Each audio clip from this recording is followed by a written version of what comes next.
Bien, buenas noches a todos. Ante todo, mi agradecimiento al profesor Damián Armijos por la invitación, a todo el equipo de Latin por la invitación que me han cursado para participar en este prestigioso evento, que sin duda es un error porque una persona que me conozca no me invitaría. Pero bueno, me han cometido el error, me envió un mail, me invitó a participar y cuando lo vi puse a responder automáticamente antes que se arrepienta, dije sí voy, antes que al día siguiente me envíe otro mail y me diga doctor, ¿sabe qué? Hemos reconsiderado la invitación. Ese mismo día de hecho compré los pasajes para que no me digan antes, digo no, ya compré los pasajes, no se puede reconsiderar, ahora tengo que ir. Así que gracias por la invitación, doctor, se debe estar arrepintiendo ya, o si no se va a arrepentir en unos minutos cuando termine.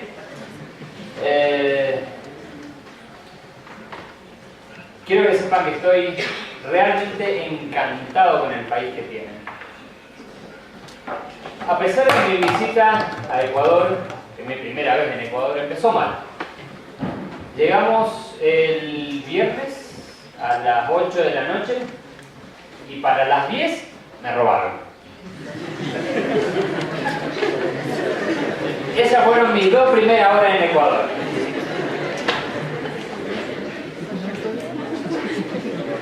Y además me robaron el celular, con lo importante que es el celular.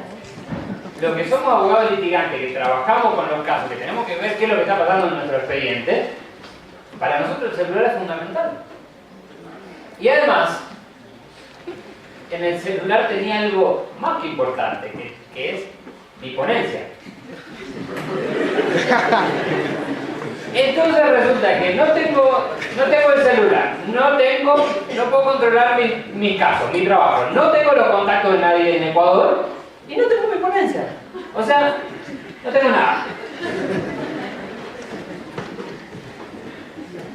Entonces se me ocurrió la genial idea de buscarlo del doctor Armijos en Facebook y lo encontré.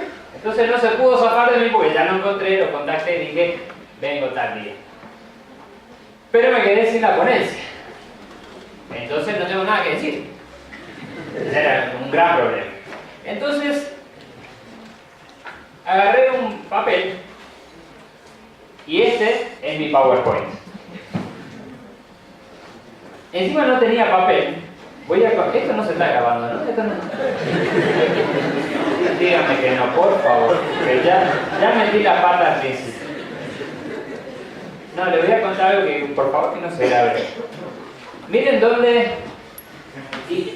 redacté mi ponencia. Esto que ven acá es la bolsa que nos dan en el avión para vomitar. O sea que mi ponencia está grabada en una bolsa para vomitar. La tengo acá, pues no tenía nada. ¿Esto están en serio transmitiendo en vivo? ¿En Facebook Live? ¿Para toda Sudamérica? Yo le dije que se iban a arrepentir, no me hubieran invitado. Así que como es la última vez que vengo, pues ya no me invitan más, voy a decir todo lo que tengo que decir. Total, y a disfrutar. Como mi esposa me regañó porque hice esto en una bolsa para vomitar y se debe estar matando porque estoy contando, dije lo voy a pasar en limpio y lo pasé en limpio en otra hoja que es una servilleta de papel de un baño del aeropuerto. Por lo menos no es la bolsa para vomitar. No tenía papel. Después cuando llegué a Cuenca me dieron un papel y ahora sí lo tengo en limpio. Así que al que me entienda el 10% de lo que yo voy a decir, le voy a regalar mi intervención en hoja para vomitar. Y al que me entienda el 20% en hoja de servilleta. Bueno, les decía que a pesar de que me robaron a las 2 horas, estoy encantado. Tienen un país hermoso, muy, muy, muy lindo.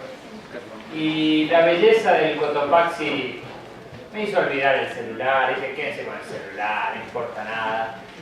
¡Qué maravilla, qué maravilla! Tiene un país encantador. Estoy enamorado de Ecuador. Estuve 4 días en Quito y llevo 2 días acá en Cuenca. Y la verdad que estoy encantado. Como ya dije que iba a decir, ahora lo voy a decir todo lo que tengo que decir. Anoche nos tomamos unos canelazos. ¡Por Dios!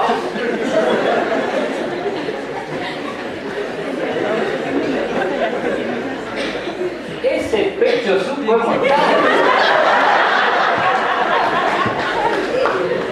Es terrible.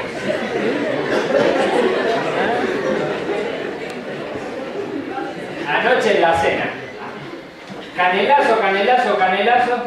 Y conste que hicimos el pegarle acá atrás la botellita para tirar ahí en el piso para que salga el diablo.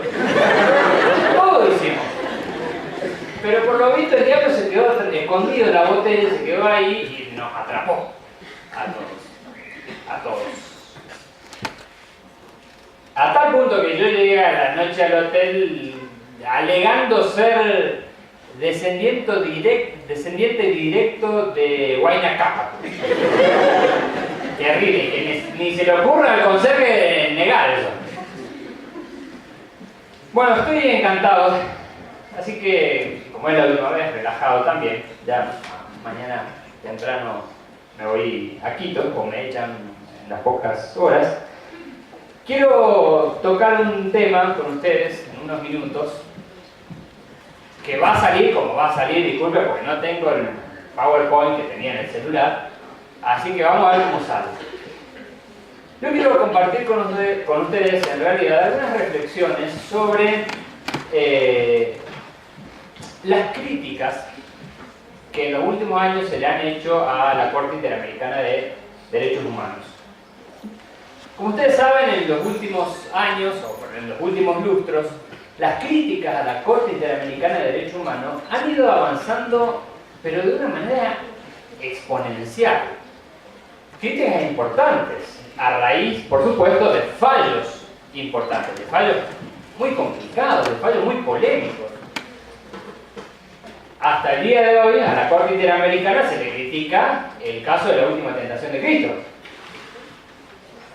Última tentación de Cristo, el caso contra Chile. No sé si lo recuerdan, que el caso terminó con que la Corte Interamericana le ordena a Chile cambiar su constitución. Ante esto quedamos todos así. ¿Cómo la Corte Interamericana le puede ordenar a un país que cambie su constitución? ¿Qué es esto? Ese fallo generó una polémica fenomenal, muchas críticas por supuesto, y generó la pregunta que muy pocos se la hacen al día de hoy, pero creo que es importante hacerla y que es necesario además, que es ¿cuáles son los límites a la Corte Interamericana de Derechos Humanos? Yo le pregunto a ustedes, ¿cuáles son los límites? ¿Tiene límites? Y si tiene, ¿dónde están? ¿Y qué dicen esos límites? ¿Cuáles son? Saquen una hoja y escríbanme 5 límites que tiene la Corte Interamericana.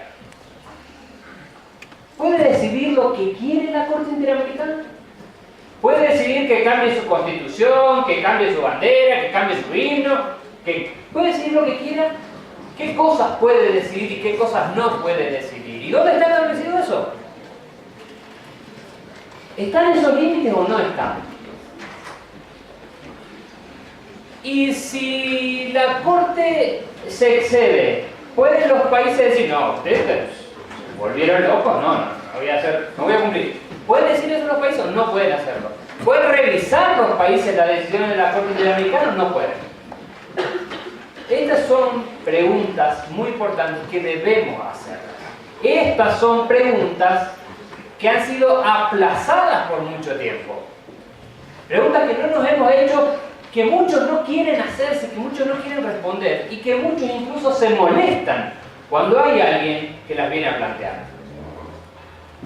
Yo les cuento que a mí han dejado de invitarme, no voy a dar nombre ni nada, pero han dejado de invitarme a unos congresos porque yo planteo estas cosas. Y me critican porque dicen que soy un reaccionario y que estoy en contra de la Corte Interamericana y que detesto los derechos humanos y que un montón de cosas. Porque no entienden lo que estoy planteando. Yo no estoy diciendo que no sea válida, que no sea importante, que no sea necesaria la Corte Interamericana ni la Convención, nada de eso. Todo lo contrario. Y esto que estamos planteando, o que planteo yo en este seminario, es muy importante. Ustedes se dieron cuenta, no sé si se dieron cuenta, ¿tienen este papelito? ¿Tienen todo este papelito? Fíjense qué dice en este papelito. Seminario de Derecho Procesal Constitucional. La palabra seminario es muy importante y está puesta en ese papelito. Porque la palabra seminario viene de semen. Y semen significa semilla. Un seminario es un lugar donde se siembra una semilla. La idea es de que cada uno de los que está acá, de los que estuvo allá y de los que van a estar mañana, siembren o intenten sembrar una semilla, sea cual sea la semilla. Pero la idea es que se siembre esa semilla y de que ojalá algún día esa semilla crezca. Por eso es que cuando ustedes, los que tienen hijos, seguramente los habrán puesto en aprietos, o los van a poner en aprietos los hijos cuando le pregunten, papá, ¿cómo nacen los bebés? Y ahí ustedes se empiezan a transpirar, miran al techo, quieren cambiar de tema, toman agua, hacen de todo para no contestar esa molesta pregunta. Hacen de todo. Le prometen que lo van a llevar al parque, cualquier cosa, quieren cambiar de tema, no quieren responder eso. Y cuando ya no les queda, porque se lo preguntan 3 veces y ya quieren respuesta, y ustedes dicen, bueno, papá pone una semillita en la panza de mamá y después nace el nene. Le responden así, el nene se va y ustedes zafaron olímpicamente de una pregunta engorrosa. Y esa respuesta que ustedes le dan desde el punto de vista estrictamente técnico es correcta, porque el semen es semilla. Entonces plantan la semilla. Y este seminario es importante porque tiende a eso. Y todos los que hablamos acá, por lo menos los que dicen cosas interesantes, yo porque vengo de relleno nomás, pero todos intentan sembrar una semilla. Yo quiero sembrar una semilla, vamos a ver si me sale, que es la semilla de la duda y de la reflexión crítica con intención de mejorar el sistema interamericano de derechos humanos. La duda sobre todos estos cuestionamientos. ¿Puede la Corte resolver lo que quiera? ¿Puede hacer lo que quiera? ¿Tiene límites? ¿No tiene límites? ¿Quién le puede poner el cascabel al gato? ¿Quién? ¿Se puede desoír? ¿Los países pueden controlar a ver si está bien dictada esa resolución? ¿O hay que cumplir sea lo que sea, diga lo que diga la Corte Interamericana? ¿Cómo es la cuestión? Esa es la duda. Y la reflexión crítica, y lo aclaro bien, la reflexión crítica con intención de mejorar el sistema, porque la idea es que hagamos estas críticas para ver en qué estamos mal y mejoremos las cosas que estamos mal. No es que yo soy un hereje del sistema. No soy un hereje. Si ustedes me preguntan, ¿creen que está bien la convención? Pero por supuesto que está bien. Que deberían estar todos los países, todo el mundo si quieren, claro. Que está correcto que haya una Corte Interamericana, claro que sí. Debemos fortalecer el sistema, por supuesto que sí. Pero a lo que voy es que el sistema, a pesar de que es bueno, tiene errores. El sistema es bueno, pero está fallando. Y por eso, porque fallan, se dan todas estas críticas que han aumentado en los últimos años. Yo creo que el sistema es perfectible. Y estas críticas son para mejorar, para hacerlo mejor. Perfectible quiere decir que se puede perfeccionar. Yo creo que los síntomas de que la Corte, o de que el sistema en realidad, el sistema interamericano no está funcionando bien, son, primero, que hay muchos países que, bueno, no, en realidad no son muchos, pero hay países que han salido del sistema, hay otros que están pensando en salir o que han planteado en salir, y mucha gente que está criticando también, sobre todo de decisiones polémicas de la Corte, y otra es que las sentencias no se cumplen. las sentencias de la Corte no se están cumpliendo. Y eso tiene que llamarnos a la reflexión.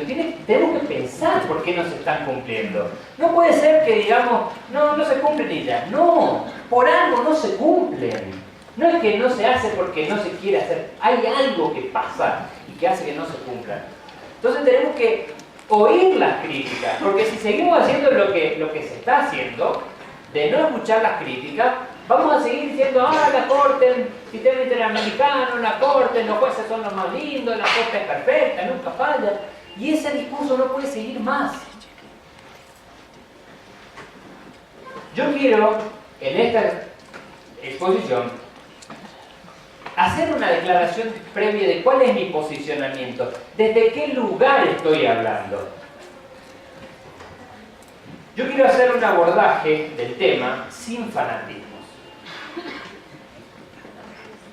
Ayer, entre canelazo y canelazo, hablábamos de la irracionalidad del fútbol. Las hinchadas se matan, las hinchadas se pegan, las hinchadas se insultan y se golpean. Y eso pasa, esa violencia que hay en el fútbol, pasa por la irracionalidad. Y esa irracionalidad proviene de los fanatismos. ¿Saben que los fanatismos son perversos? Los fanatismos son patéticos. Los fanatismos no nos permiten hacer algo que es sumamente importante, sumamente vital, que son autocríticas. El fanatismo nos permite hacer autocríticas. Y cuando nosotros nos fanatizamos, y en este tema tengo que decirlo, ya me están grabando, está saliendo video para Facebook, dale, se hagan, lo digo yo. En este tema hay muchos fanáticos. Hay muchos fanáticos de la Corte Interamericana de Derechos Humanos. Y los fanáticos no aceptan las críticas. Cuando uno como yo viene a decir hay críticas, tenemos que escucharlas, los fanáticos no quieren aceptar. Y eso es muy malo. No podemos hacer abordajes desde el fanatismo, no podemos ser fanáticos, porque la Corte Interamericana tiene errores y hay que reconocerlos. No puede ser que seamos fanáticos y que digamos todo está bien, lo que dice la Corte está bien, la composición de la Corte está bien, todo está bien. No está todo bien. Por eso hay muchas críticas y tenemos que escuchar a las críticas. Porque si nos volvemos fanáticos, nos ponemos de espalda a lo que critican, lo dejamos de lado, nunca vamos a mejorar. La idea es dialogar, escuchar cuáles son los cuestionamientos, por qué está funcionando mal. Díganme, los vamos a escuchar y tratemos de mejorar, no de darles la espalda a los que piensan diferente. ¿Qué es eso? Este análisis desapasionado que yo quiero hacer tiene que empezar necesariamente por una reflexión, y es que en los últimos años las críticas a la Corte Interamericana de Derechos Humanos han aumentado exponencialmente. A tal punto han aumentado que hay gente que ha planteado salir del sistema interamericano, denunciar la convención y salir. Y esto es no grave, es gravísimo. Que haya gente que esté queriendo o pensando en salir o proponiendo en salir es gravísimo. No puede pasar. No puede pasar que haya gente que dude del sistema interamericano, que dude de las bondades del sistema. No puede pasar, no podemos permitirlo. La solución no es salir del sistema, como quieren algunas personas. La solución es corregir los errores y fortalecer el sistema. Pero si les damos la espalda, no nos escuchamos y decimos todo está bien, todo es bárbaro, todo es lindo, nunca vamos a mejorar. Si yo voy al médico y le digo, doctora, me duele el codo, y la doctora me dice, no hay problema, te voy a cortar el brazo. Digo, ¿cómo no, doctora? ¿Me va a cortar el brazo? Sí, dice. Porque si te corto el brazo ya no vas a tener codo, entonces no te va a doler el codo. La respuesta es, desde un punto de vista técnico, correcta, pero no es la solución. No, dame una pastilla, un analgésico, algo y se me pasa. No es cortar el codo, no es salir del sistema, no. Hay que corregir lo que está mal, hay que solucionar los errores. y fortalecer el sistema, no salir. Ayer, en uno de los almuerzos, se planteó el debate y se dijo lo que se dice habitualmente. No, la decisión de la Corte se tiene que cumplir. Y si no te gusta, te vas. ¿Pero qué es eso? ¿Qué es ese grado de autoritarismo de decir cumplís o te vas? De ninguna manera. ¿Cómo podemos decir cumplís o te vas? Si decimos cumplís o te vas, estamos diciendo, ¿sabes qué? Cumplís o te vas, y si te vas no me importa. No podemos demostrar que no nos importa que se vaya, porque sí nos importa, porque sí nos tiene que doler que un país se vaya, se retire del sistema interamericano. Nos tiene que doler, y no tenemos que decir si no te gusta te vas, no. Porque sí nos molestaría, nos dolería que se vaya. No es blanco o negro. Tenemos que tratar de dialogar.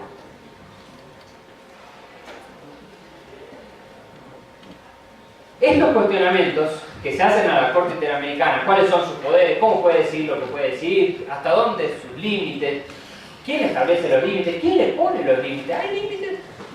Todos estos cuestionamientos determinan que hoy haya una grieta en el consenso inicial que existió en cuanto a la Convención Americana y en cuanto a la Corte Interamericana.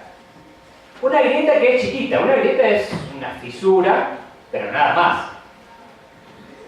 Ahora, yo pregunto, ¿qué está haciendo la Corte Interamericana para que la grieta se cierre?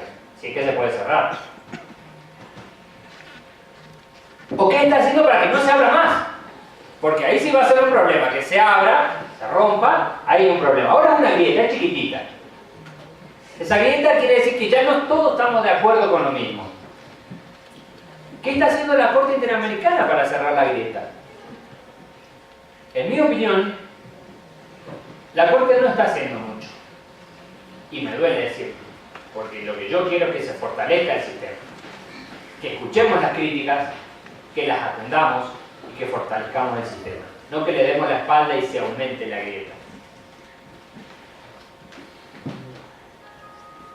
Y fíjense, digo que no está haciendo mucho para fortalecer el sistema o para que no haya una grieta, a poco tiempo de que la Corte dictó un fallo muy importante, que es el fallo, en realidad es una opinión consultiva. Costa Rica le preguntó si debería legislar el matrimonio homosexual o no. Y la Corte Interamericana le dijo sí, y todos los países también deben tener matrimonio homosexual. Voy a ser claro con esto, porque así como no me entienden las críticas, si no aclaro esto tampoco van a entender lo que dice. Mi posición es la siguiente. A mí no me interesa el fallo este de la Corte Interamericana. No me interesa lo sustancial. Si ustedes se quieren casar con hombres, todos los hombres de acá, cásense. Si todas las mujeres se quieren casar con mujeres, cásense. Y si todos ustedes se quieren casar con monos, con perros, con gatos, cásense, a mí no me interesa. Y si se quieren casar con Batman y Robin, cásense con Batman y Robin. No me interesa el fallo de la Corte en lo sustancial.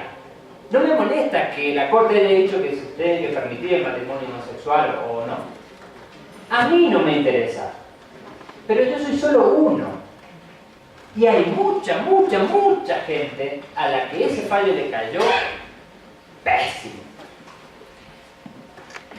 Yo vengo de Paraguay y no sé si conocen Paraguay, pero Paraguay es un país sumamente conservador, sumamente religioso, sumamente católico. Esta sentencia cayó muy mal. Y ya les adelanto lo que va a pasar. Paraguay no va a cumplir la sentencia. En realidad es una opinión consultiva, es una opinión y nada más. Pero si hubiera una sentencia y se condenara a Paraguay, Paraguay no va a cumplir. Y acá está el problema, que lo que venimos diciendo, la eficacia del sistema. Porque no escuchamos. De todas las condenas que tiene Paraguay, no cumplió ninguna. Paraguay es campeón en incumplir sentencia de la Corte. En realidad una la cumplió parcialmente, pero el resto no. Imagínense si no cumplen sentencias que afectan a un grupito de personas. Una sentencia que le diga que tiene que legislar el matrimonio homosexual. No la va a cumplir, pero jamás. Y a mí me parece que esto es lo peligroso, que la Corte no está tomando la precaución necesaria. A mí no me interesa, como les dije, que se case con quien se case. Pero hay mucha gente a la que sigue, a la que le molesta. Y creo que esa gente, habría que hacer una investigación, pero por lo menos esa gente creo que es gente que no es homosexual o lesbiana o lo que sea, creo que es mayoría. Y pareciera ser, o así por lo menos se toma en mi país, como que a la Corte Interamericana no le importa lo que piense la mayoría. Y esto es grave, porque si no cumplimos las sentencias que afectan a un grupito, menos las que afectan a toda la población. Yo creo que el sistema está perdiendo significación muy lentamente. Muy lentamente, pero está perdiendo significación. Y eso es algo que me duele. Me duele porque lo que tendríamos que hacer, lo que tendríamos que avanzar es fortalecer el sistema y no en debilitarlo. Y yo pregunto, ¿qué hacemos ante esta situación? Y lo más importante, ¿la reconocemos o no? ¿Reconocemos que hay críticas al sistema? ¿Reconocemos que no la estamos escuchando? ¿O no reconocemos? Fíjense lo importante, esto es lo importante, reconocer las cosas. Porque cuando no reconocemos los errores, no podemos empezar con una solución, no podemos buscar una solución. Es lo mismo que cuando hay gente con problemas de alcoholismo. La gente que tiene problemas con el alcohol, si no reconoce que tiene problemas con el alcohol, no va a buscar una solución. Si no reconoce que tiene problemas con el alcohol, no se va a someter a un tratamiento. Lo principal, lo primero, es reconocer los errores. Y yo pregunto, ¿estamos reconociendo esta situación? ¿Estamos reconociendo que hay críticas que no la estamos atendiendo? Fíjense lo que pasó con este caso del matrimonio homosexual. La Corte Interamericana dijo, todos los países tienen que tener matrimonio homosexual. Y fíjense que el Tribunal Europeo de Derechos Humanos, en el mismo caso, dijo algo distinto. En el caso Charpentier contra Francia, se presentó el señor Charpentier a decir: Francia viola mis derechos humanos porque no me permite casarme con Wilson. Y la del Tribunal Europeo de Derechos Humanos, ¿qué dijo? Tomó una posición muy distinta a la Corte Interamericana. El Tribunal Europeo de Derechos Humanos dijo: mire, yo no puedo decir que esto sea una violación a un derecho humano. Si yo digo esto, mañana sale Rusia, mañana sale Ucrania, mañana salen todos, o salen muchos. La pluralidad y la diversidad de culturas, de ideologías, hace que yo, ante una población tan amplia y tan plural, yo no pueda decir que el matrimonio homosexual es un derecho humano. No lo puedo decir, dijo el Tribunal Europeo de Derechos Humanos. La Corte Interamericana dijo sí. Dos tribunales que actuaron de manera distinta. A mí me parece que la Corte Interamericana de Derechos Humanos ha sido muy invasiva en este tema. Se ha metido de lleno en algo propio de los Estados. Debió darle un margen de apreciación personal como hizo el Tribunal Europeo de Derechos Humanos y decir: no, esto tiene que establecerlo en el derecho interno de cada país. No es un derecho humano. La Corte fue invasiva y se metió en varios países. Ni hablar de la Comisión Interamericana de Derechos Humanos. Tracy Robinson, que fue no sé hasta cuándo en realidad, presidente de la Comisión Interamericana de Derechos Humanos, dijo hace algún tiempo que menos de una de cada 5 recomendaciones de la Comisión se cumplen. De cada 5, menos de una se cumplen. 0,7, 0,8, por ahí andaba. O sea, tampoco se cumplen las recomendaciones de la Comisión. Y tampoco, por supuesto, la sentencia de la Corte, en su mayoría. Entonces tenemos que analizar esto y tenemos que escuchar las críticas, porque por algo no se están cumpliendo y se están haciendo muchas críticas. Si nos fanatizamos con el Tribunal Europeo de Derechos Humanos, con la Corte Interamericana de Derechos Humanos y la Convención, y decimos todo es maravilla, todo está lindo, todo está bien, y seguimos con este discurso, no vamos a llegar a ningún lado. Discúlpenme que yo venga a decir algo que hay gente a la que no le gusta escuchar esto. Hay gente a la que no le gusta que yo venga a los congresos a decir estas cosas. Pero las tengo que decir. Estas no me van a invitar más, ¿no? ¿Escuchamos los cuestionamientos de Guatemala? ¿Escuchamos los cuestionamientos del propio Ecuador? ¿Y los de Brasil? ¿Y los de Perú? ¿Escuchamos los cuestionamientos de esos países o no escuchamos? Y escuchamos, ahí sí, escuchamos los cuestionamientos a la Comisión. Ya no le digo ni a la Corte Interamericana, a la Comisión Interamericana. ¿Escuchamos los cuestionamientos?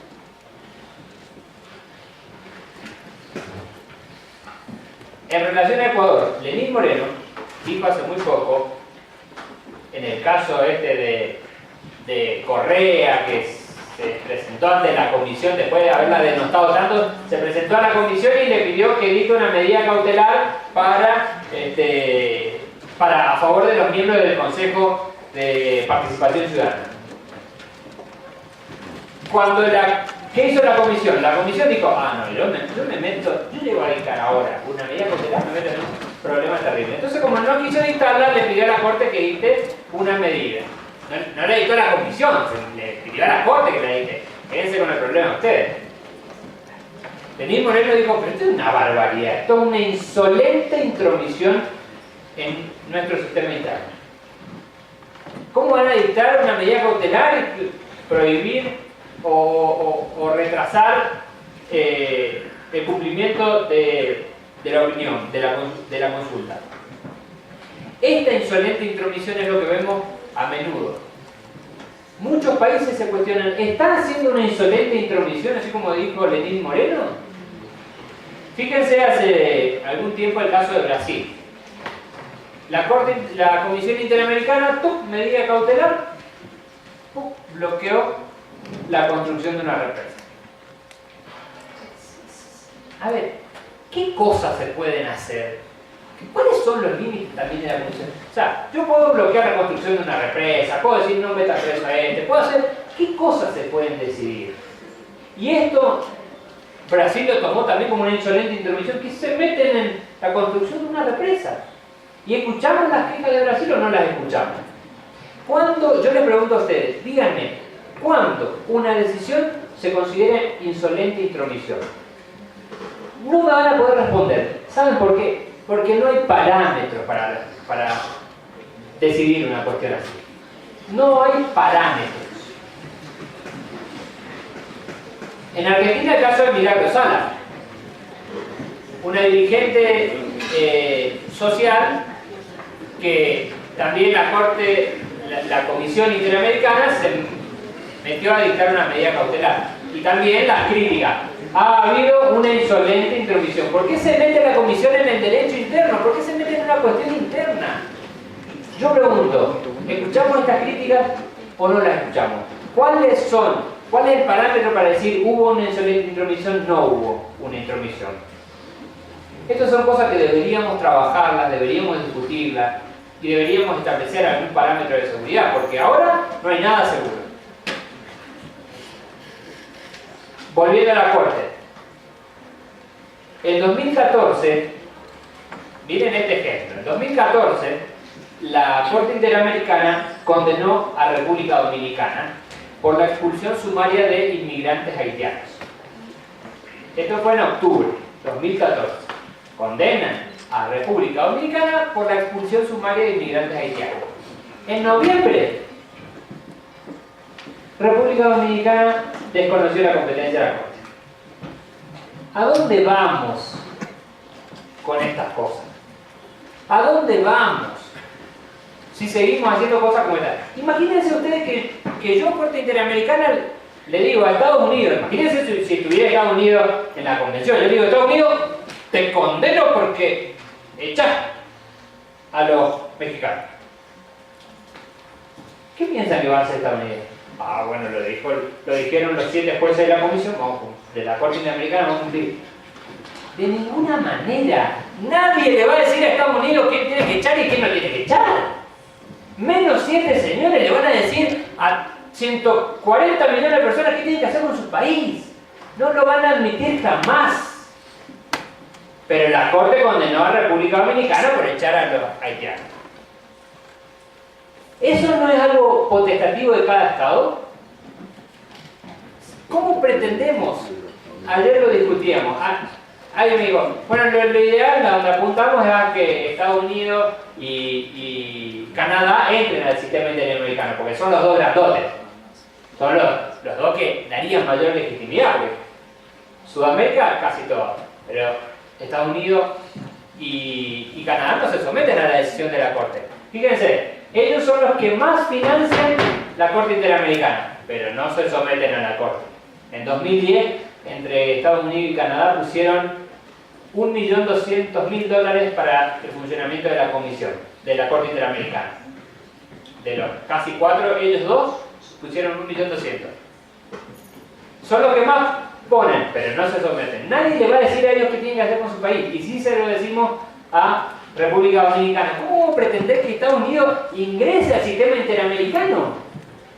Estados Unidos va a decir, ¿ustedes me van a decir a mí a quién tengo que echar? ¿Quién tengo que tener en mi país? De ninguna manera, no va a entrar a Estados Unidos. Sobre todo, no va a entrar porque no hay límites para estas decisiones. Ya con esto cierro porque veo que me están poniendo cartelitos de poder ir a tu país. Ya entendí el mensaje así. Vamos a cerrar. ¿A qué voy? El artículo 63 de la Corte de la Comisión de la Convención Americana de Derechos Humanos, fíjense lo que dice. Habla de no dice ese título, pero habla de las potestades de la Corte Interamericana, que es lo que estoy planteando yo. ¿Qué es lo que puede decidir y qué es lo que no puede decidir la Corte Interamericana? No hay parámetros claros. No hay. En todos los códigos, ustedes tienen códigos penales, códigos civiles, códigos procesales civiles, códigos procesales penales, procesal laboral, seguro. Todos los códigos procesales lo que hacen es establecer límites. Es decir, el juez puede decir esto y esto. No puede decidir todo lo otro.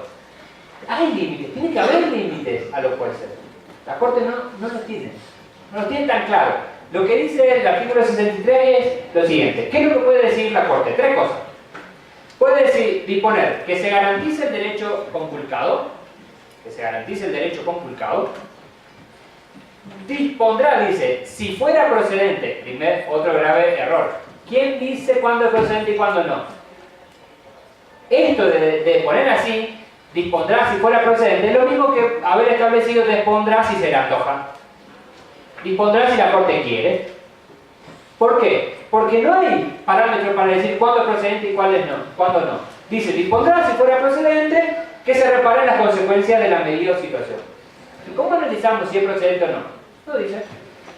Que cuando la Corte quiera. Entonces, dispondrá que se garantice el derecho conculcado, que se reparen las consecuencias, y el tercero, dispondrá pago de indemnización. 3 cosas.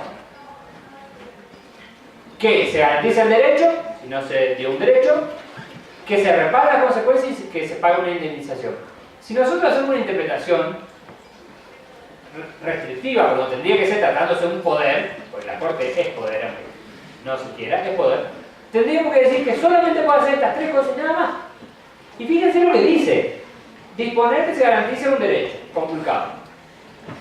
Resuelve el número 1, disponer que se garantice el derecho de fulanito de tal. Número 2, disponer que se reparen las consecuencias. Pareciera ser que la Corte lo que puede hacer es disponer que se reparen las consecuencias y nada más. No disponer cómo se deben reparar las consecuencias, porque eso no dice acá. El cómo se debe reparar debe quedar a criterio del Estado, porque acá no lo dice. Si acá dijera disponer que se reparen y establecer el modo en que se van a reparar, ahí sí la Corte podría decir: a fulanito de tal, háganle un monumento de 190.000 metros. Y a aquello, háganle un río y pónganle su nombre. Y a aquello, háganlo.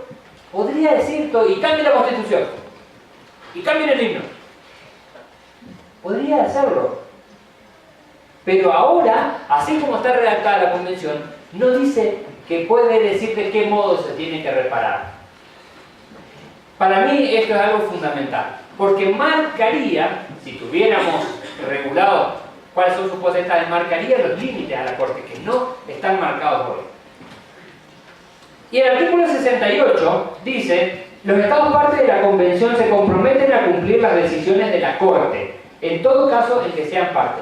Pareciera ser que tenemos dos normas. Primero, una que me dice: usted puede hacer esto, esto, esto, y nada más. Y otra me dice: al Estado, usted tiene que cumplir las decisiones de la Corte. El Estado puede decir: ok, yo voy a cumplir la decisión de la Corte si la Corte actúa dentro del marco de sus funciones, no fuera de sus funciones, no si decide algo más de lo que pudo decidir. Y esto es algo que nos deja helados. Y nos deja helados, sobre todo, a partir del año pasado. Porque por primera vez, un país dijo: la Corte Interamericana de Derechos Humanos se excedió y no voy a cumplir. Nos quedan todos helados, sí. Fue Argentina, en el caso Fontevecchia. El caso Fontevecchia llegó a la Corte Interamericana y la Corte Interamericana dijo tres cosas. Primero, se violó el derecho de Fontevecchia, que era un periodista, se violó el derecho a la prensa, a difundir noticias, etc. Y ordenó que se publique esta sentencia de la Corte Interamericana en todos los canales que dispone la Corte Suprema de Argentina. Primer punto. Dispongo una indemnización para Fontevecchia y, en tercer lugar, dispongo que se anulen las resoluciones, todas las resoluciones que hubo en el proceso. Cuando llega la sentencia de la Corte Interamericana en Argentina, el Ministerio de Relaciones Exteriores dice: bueno, vamos a publicar la sentencia. Bueno, listo, empezamos a publicar la sentencia de la Corte Interamericana que condena a Argentina. Punto 2, indemnizar a Fontevecchia. Bueno, listo. A ver, presupuesto, tac, se le paga a Fontevecchia. Número 3, dejar sin efecto las resoluciones del caso Fontevecchia. Dice el Ministerio de Relaciones Exteriores: yo no puedo dejar sin efecto las sentencias de Fontevecchia. Entonces agarra el Ministerio de Relaciones Exteriores y se lo manda a la Corte. La Corte Argentina agarra esto y dice: ¿qué? ¿Dejar sin efecto todas las resoluciones que se dictaron acá, en este país? De ninguna manera. La sentencia de la Corte se tiene que cumplir, dijo Argentina. El punto 1 se va a cumplir, el 2 se va a cumplir. El 3 no se puede cumplir, no lo podemos cumplir. Primero, porque hay cosas juzgadas. Segundo, porque la Corte Interamericana no es cuarta instancia. Y lo dijo la propia Corte en todos sus fallos. Fíjense los fallos de la Corte Interamericana, dice: nosotros no somos cuarta instancia. Entonces dice la Corte Argentina: como ustedes no son cuarta instancia, no pueden dejar sin efecto resoluciones nuestras, de la Corte Suprema nuestra. Porque ustedes no están por arriba, no son cuarta instancia, no la pueden dejar sin efecto. La sentencia se va a quedar así, no se va a cumplir, pero se va a quedar así. Porque ustedes se excedieron en el uso de sus atribuciones. Ustedes decidieron algo que no podían decidir. Y yo, Corte Suprema de Justicia, yo tengo el control de constitucionalidad y veo que su decisión posiciona a la Corte Interamericana por sobre nosotros, y eso es contrario a la Constitución, porque en la Constitución el Poder Judicial, la máxima instancia es la Corte Suprema, y no hay nada sobre la Corte Suprema. Ustedes no están arriba, ustedes no pueden dejar sin efecto esta resolución. Eso que ustedes hicieron es inconstitucional y no se cumple. ¡Buah! Nos quedamos helados. A partir de ese fallo hubieron crítica por un lado y admiración por otro. Para mí fue correcta la decisión de la Corte Suprema. Alguien tiene que ponerle un límite a la Corte Interamericana. No puede ser que se pueda decidir cualquier cosa. Por supuesto, podrán estar en desacuerdo, podrán decir lo que dicen los fanáticos: cumplí o te vas. Que es peligroso, porque un día esa gente se va a cansar y se van a ir del sistema. No puede ser o cumplís o te vas. Para mí está bien que se haya revisado esa decisión. Que además alguien me dijo: no, pero eso no se puede hacer porque si no todos los países van a empezar a revisar. Seamos honestos, seamos sinceros, seamos racionales. No es que todos van a empezar a revisar a ver está bien lo que hizo la Corte Interamericana, no. No. Va a pasar una vez cada tanto que la Corte Suprema van a anular. Una vez cada tanto, pero la mayoría se va a cumplir toda. Porque restablecen derechos. Podría ser que en el caso de Paraguay no cumpla esta sentencia y que la declare nula. A una sentencia finalizada, andate, me dice el cartel. Ya me voy. El andate, bueno, ya me voy. Paraguay posiblemente diga no, esto no lo voy a hacer. Entonces, a lo que voy, ya para cerrar, porque ya me voy señorita, no me eche. A lo que voy es, nosotros tenemos que analizar la cuestión sin fanatismos y tenemos que repensar todo este tema. Tenemos que establecer límites. El poder tiene que tener límites. Fíjense, la Corte Interamericana ejerce poder. El poder judicial no puede estar nunca ilimitado. El poder legislativo no puede estar nunca ilimitado y el poder ejecutivo no puede estar nunca ilimitado. Veamos cómo nos fue en la historia cuando el poder no estuvo limitado. Pregúntenle a los judíos cómo les fue. Cuando un señor de bigotitos no tuvo límites e hizo lo que quiso. Que lo dijo alguien por acá recién. Cuando el poder no tiene límites, ocurren las barbaridades. Todo poder debe estar limitado. Y el poder judicial es poder también. Por eso los jueces están limitados. Y están limitados por las normas jurídicas. Y eso se llama Estado de Derecho. El Estado de Derecho es el poder limitado por las normas jurídicas. Y la Corte Interamericana, quieran o no, ejerce poder. Y ese poder tiene que estar limitado. No puede seguir pasando lo que pasa hoy, que no tiene límite y que prácticamente decide cualquier cosa. Me despido ya con una reflexión. Está todavía, no murió, es un filósofo norteamericano que se llama Eric Hobber, que decía, en una época de cambio radical, el futuro pertenece a los que siguen aprendiendo. Los que ya aprendieron se encuentran preparados para vivir en un mundo que ya no existe. Los que no se siguen capacitando, los que no se actualizan, están en un mundo que ya no existe. Hay que ir para adelante, hay que estudiar, hay que investigar y hay que buscar soluciones a los problemas. Yo vengo a plantear un problema. Este problema que yo planteo es la semillita de este seminario. Ojalá que algún día esta semillita en alguno de ustedes germine y dé sus frutos. Muchas gracias.